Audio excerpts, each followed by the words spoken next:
For today's analysis video, I would like to discuss a series of watchmakers, and I have specifically avoided making this comparison video until now because of the nature of there is a little bit of a lack of focus on understanding the makers behind these names. However, we do find ourselves in an area that we have a bit of a fork in the road, but either way, we may be very close to understanding the actual maker behind this, and it seems to point into two different directions. However, today I would like to discuss these individuals, and we have Auguste, Louis, and Henri Montandon. Now, these were Swiss watchmakers of the 19th century, and we see these examples here. Now, these are watches that are always signed Locle, and we have H. Montandon Locle, L. Montandon Locle, and A. Montandon Locle. Now, this is what this issue here of decoding the actual maker behind these objects. This is what Sherlock Holmes would have called a three-pipe problem. This is rather difficult now. Most specialists in the field are totally unaware. They have no idea who is behind these makers. Now, there are people who come up with conclusions. However, these conclusions can be somewhat, well, not really founded or based on any really, precise information. It's just sort of an assumption on their part. So let us begin with L. Montandon Locle. Now, this is Louis Montandon, and we find that the maker behind this is most likely Louis Frédéric Montandon. He was Montandon de Travers, a genealogical branch. We find him in Le Brenay, Switzerland. However, by the late 1860s, we do find that he had relocated to the epicenter of Montandon watch fabrication on Rue de la Côte in Locle. And he would definitely have been associated with Montandon Frères. Now, Montandon Frères, this is Montandon Brothers. They are the premier watch fabricator under this name. And as a matter of fact, all of these makers either were associated with Montandon Frères or on the sort of cusp, on borderline, with some sort of association, either fabricating for them or very closely approximated to them. Now, Louis seems to have gone to work with them because we find him mentioned at these locations in Davoine almanacs in the same buildings where they are. So this is quite interesting. Now, I would like to go to discuss A. Montandon Locle. Now, A. Montandon, we have a lot of different possible candidates for such an attribution.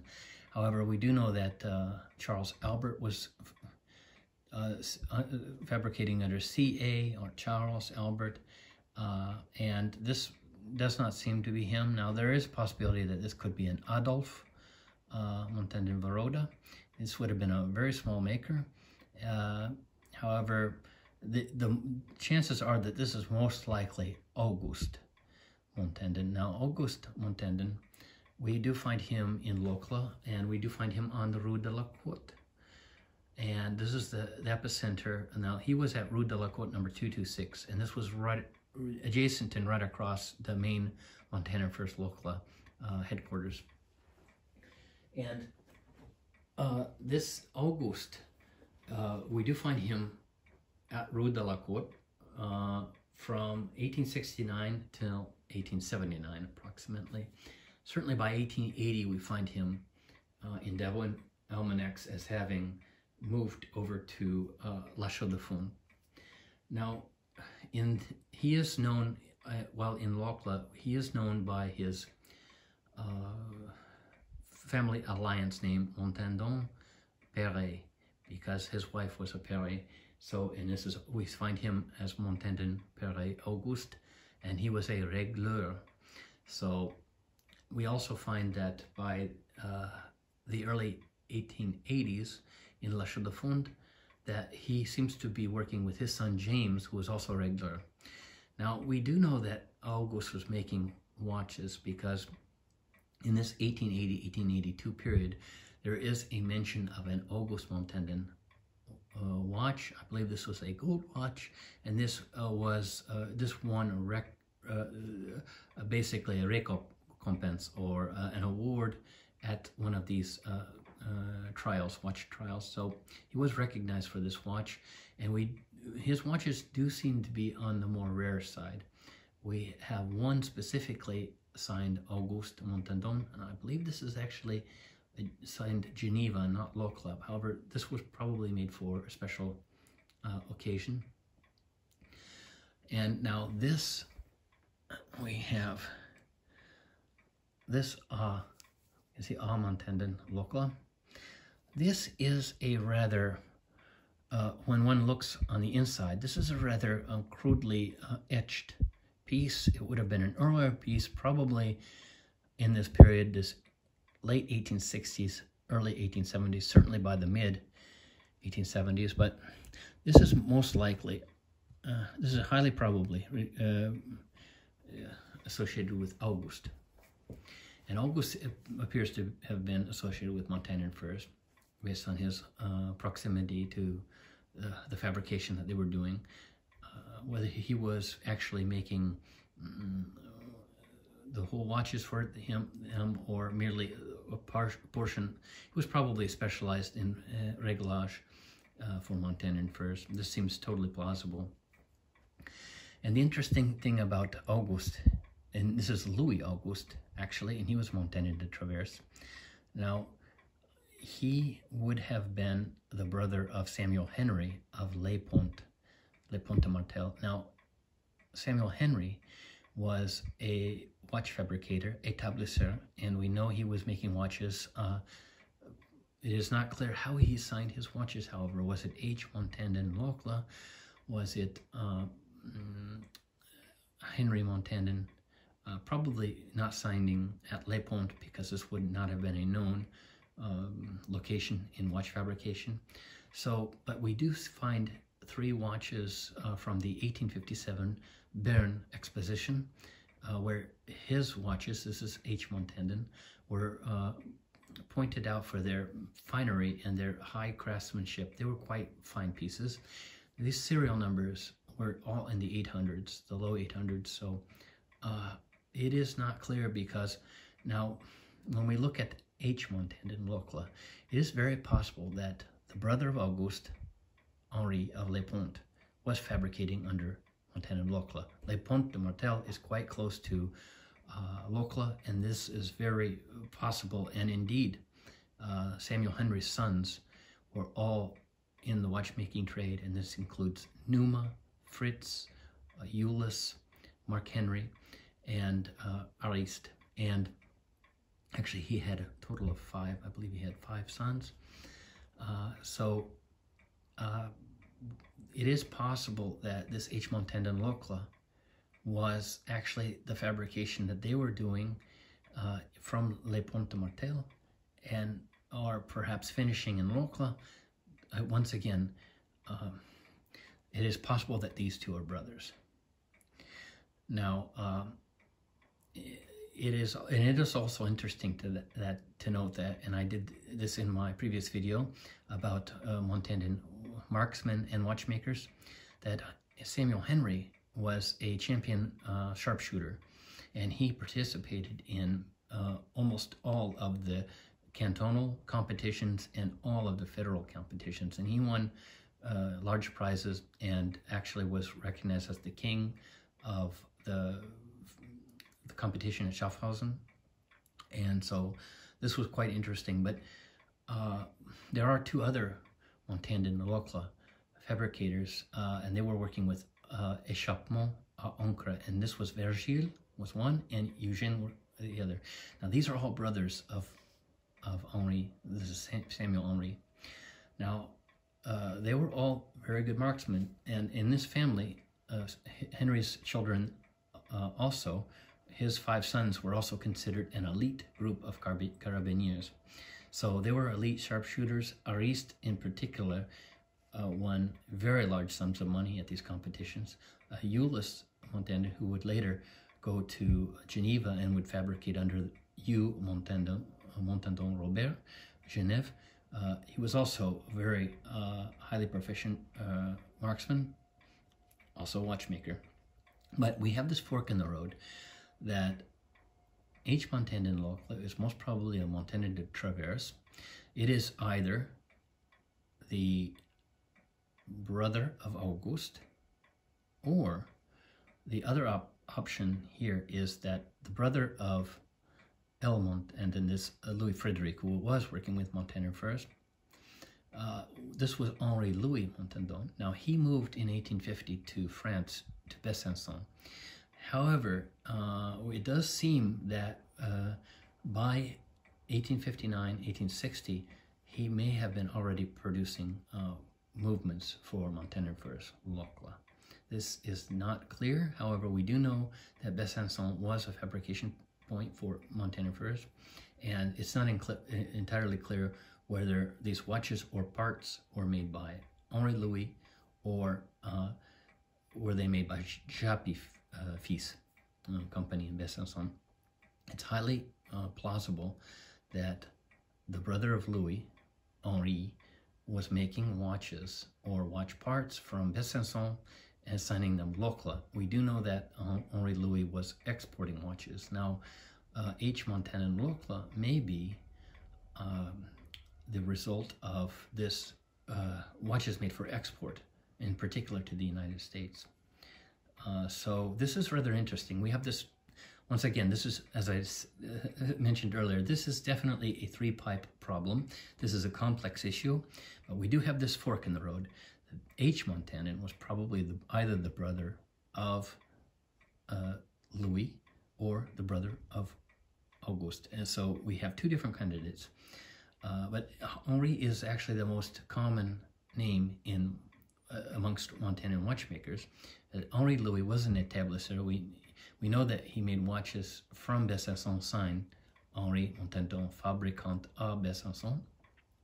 Yet we cannot rule out that he was making another product line with this name for Montandon furs, or associated with Montandon furs.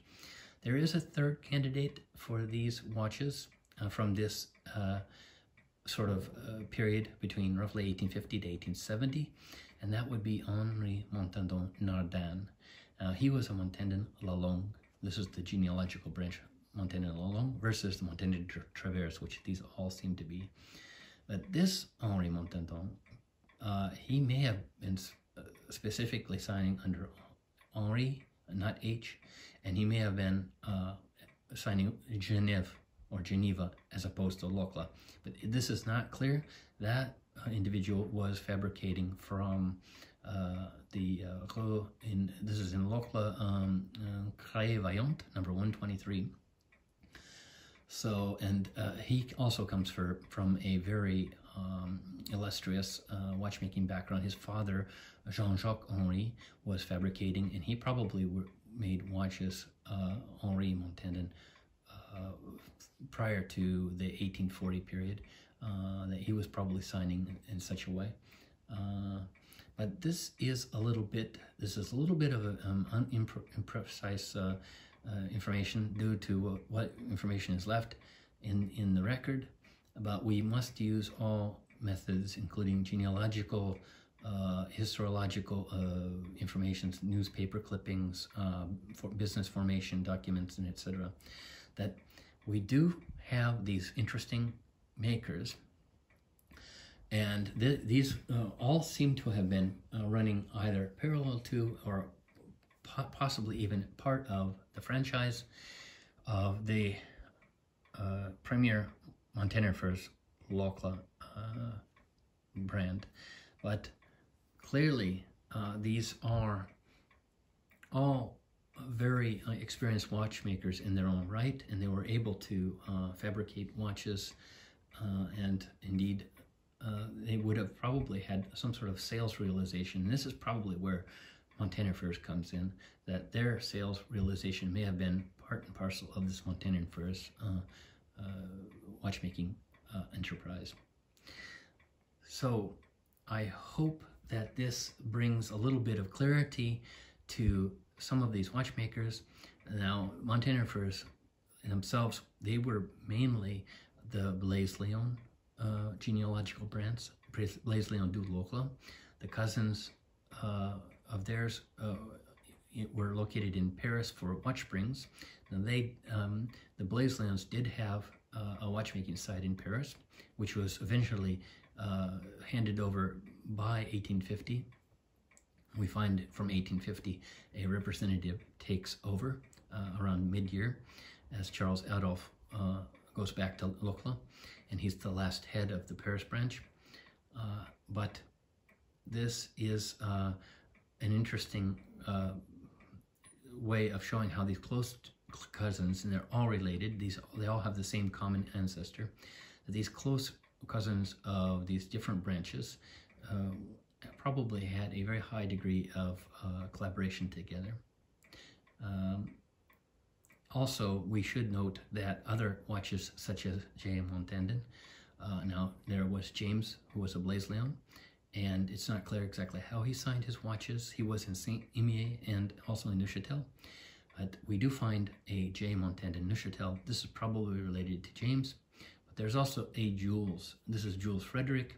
He also seems to have been associated with Montandon Furs, Locle, and he would eventually go to La Chaux-de-Fonds and also Neuchâtel. And we do find that his name is associated with advertisements in local Swiss articles for the hiring of specialists, watch watch specialists that would be working with the company. We find this already by the early 1880s. So we know that Jules Frederick, and he was going by Jules. Jules was probably also fabricating either Jules Montandon Locle or J. Montandon. But once again, we see how these are all interlaced, and this is quite interesting in trying to decipher the makers behind these watch brands. It is difficult. Most people who have no appreciation of the genealogical side have a very sort of difficult task in that they have no pointing directions. But we see that these families are run from the whole family unit is participating, from the boxes to the cases to the final watch product. And this is just interesting to analyze and to look at this fascinating history. But this has been a overview and analysis of these different watchmakers who were probably associated with Montandon Furs, but at least on the cusp. But this is note for the record, and I thank you for your attention. Bye-bye.